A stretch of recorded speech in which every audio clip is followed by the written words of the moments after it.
हुआ है, क्या कहेंगे? ये पहली बार एफआईआर नहीं हुआ है। बिहार में 94 लाख गरीब परिवारों के साथ धोखा हुआ है। नीतीश कुमार ने तेजस्वी यादव के साथ जब सरकार थी तो अपने विधानसभा में खड़ा होकर कहा है कि 94 लाख गरीब परिवारों को बिहार में जातीय जनगणना के बाद उन्होंने ये घोषणा की थी नवंबर 2022 में कि हम लोग हर परिवार को 2 लाख रुपए देंगे।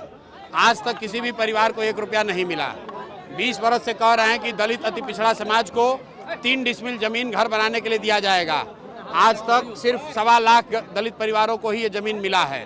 तो इसलिए अगर और ये जो जमीन के दाखिल खारिज के नाम पर लूट मचा हुआ है, भ्रष्टाचार है, इसके विरोध में हम लोग सरकार से आवाज़ उठाने गए थे। वहाँ पर एफआईआर हुआ है, उसकी कोई चिंता नहीं है। अगर यहाँ गरीब लोगों की आवाज़ उठाने के लिए एफआईआर होना है तो 1 के बजाय 10 एफआईआर हो जाए, कोई चिंता की बात नहीं है। विधानसभा में हाथापाई होने की स्थिति आई सर, विधानसभा में हाथापाई की स्थिति आई है सर। विधानसभा में कल हाथापाई की स्थिति उत्पन्न हो गई, कैसे देखते हैं? विधानसभा में अगर आप बालू माफिया, शराब माफिया, गुंडा बदमाश को जिताकर भेजिएगा तो विधानसभा में मारपीट नहीं होगा, तो वहाँ पर कोई संवाद तो होने वाला है नहीं।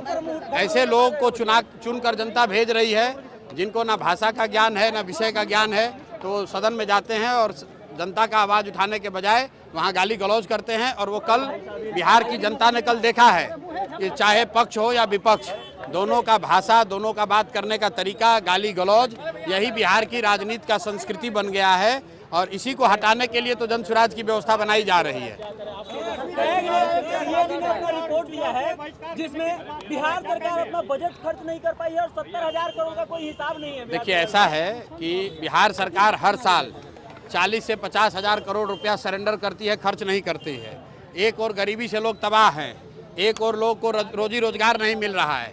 सरकार कहती है हमारे पास पैसा नहीं है, और दूसरी ओर 50,000, 40,000, 60,000 करोड़ रुपया ये सरेंडर कर रहे हैं। तो ये दिखाता है कि सरकार की कितनी बड़ी नाकामी है। और जो कैग का रिपोर्ट आया है उसको मैंने अभी पढ़ा नहीं है, पढ़ने के बाद ही उस पर कोई टीका टिप्पणी करूंगा।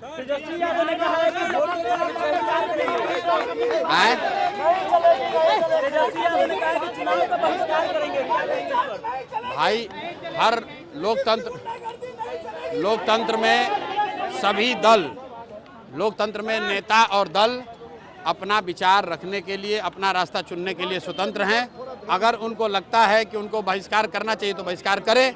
ये धमकी देने की गिदड़ भभकी क्यों दे रहे हैं? बहिष्कार करें, इसमें कोई बात नहीं है, उनका निर्णय है। कितना बदलाव कर पाएंगे विधानसभा चुनाव है, लोगों का जिस तरह समर्थन मिल रहा है, कितना बदलाव कर पाएंगे? लोगों का समर्थन जन सुराज के लिए नहीं है, लोगों का समर्थन बदलाव के लिए है।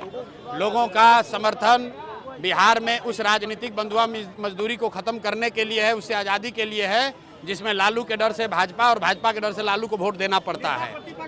बिहार में ये समर्थन इसलिए है कि बिहार में एक नई व्यवस्था बने जहां बच्चों के लिए शिक्षा हो, यहाँ से पलायन बंद हो, बच्चों को यहीं रोजगार हो, भ्रष्टाचार खत्म हो। ये समर्थन जन सुराज के लिए नहीं है, प्रशांत किशोर के लिए नहीं है, ये बिहार में एक नई व्यवस्था के लिए समर्थन है।